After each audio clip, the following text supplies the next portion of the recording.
ಶ್ರೀಮಂತ ಕಾವ್ಯ ನೀನು ನಾನಿನ್ನ ಓದೋನು ಅಪರೂಪ ರೂಪಸಿ ನೀನು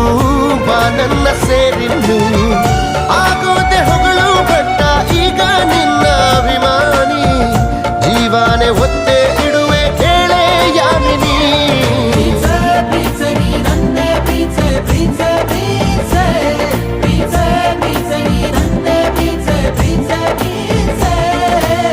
ಮಾತಲ್ಲಿ ಹೇಳೋದಲ್ಲ